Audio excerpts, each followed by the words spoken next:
wanted to take a moment to walk you guys through the process of Observation 1 for Cycle 2. And this screencast is going to focus on the mentor's responsibilities. Before you guys have your observation, there's some work to be done for the pre-observation. The mentors and the mentees should go through the Cycle 2 timeline. And this right here is a link in the presentation that you can click, and it will take you directly to a timeline. I have it organized by the tasks that need to be complete, who completes the paperwork or any documentation. It's broken into mentor and mentee. Then, should the documentation for the step be turned in with the checkout materials, yes or no? And then what type of documentation is required. You're also going to notice that there's some links. All of these links are the links to the exact documentation that the mentor and the mentee complete for that step. So hopefully this document will be of great help to you. So let's go ahead and get back to the presentation. And the next thing I'd like you to do is to work with your mentee to find a time when you can observe them for 30 minutes. If you're unable to actually go in and observe them at that exact time, a video is fine. Before you meet for your pre-observation conference, the mentee should have a lesson planned out for you, and they should have also reviewed the guiding questions. This is the example of the guiding questions that the mentees have been given. The first observation focuses on planning and preparation. So they're just going to look at these questions to get them thinking about what they should be doing in Component 1. So at the pre-observation conference, I want you to use the discussion log to guide your conversation.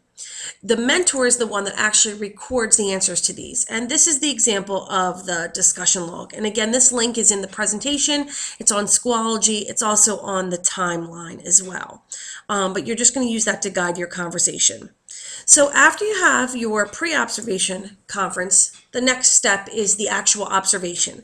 Again, you can observe the mentee for 30 minutes, or you can watch a video of them teaching for 30 minutes, whatever works best for your schedule. DOE has provided this form right here, this observation form, for you to use to keep track of what you see and what you hear from the students and the teacher. This first observation focuses on planning and preparation.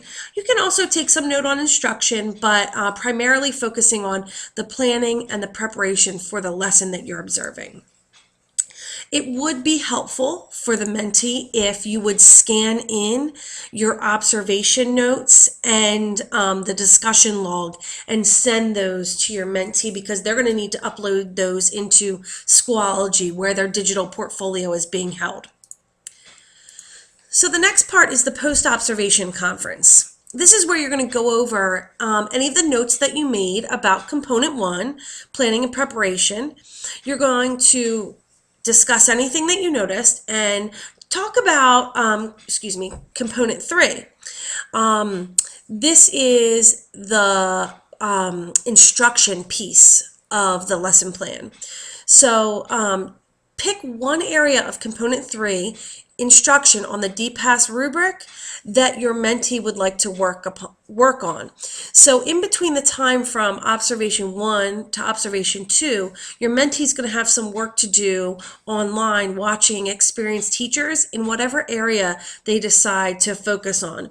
And again, this is the link right here, and this DPASS 2 rubric has all of the components. So when you pick an area to work on, you're just looking at Component 3. So it could be maybe engaging students in learning, demonstrating flexibility. Any one of these areas is fine to work with, but you're working on just Component 3. All right, so then at the post-observation conference, your mentee is going to be responsible for highlighting which area of Component 3 they want to work on the rubric that I just showed you. And then at the end of the meeting, just pick a date that you want to do the second observation. Ideally, this should be about 3 or 4 weeks from the date of the post-observation conference, so that your mentee has some time to watch the online videos of experienced teachers and refine their technique, so that when you come in and observe them and you're looking for whatever area they decided to focus on for instruction, they will be prepared.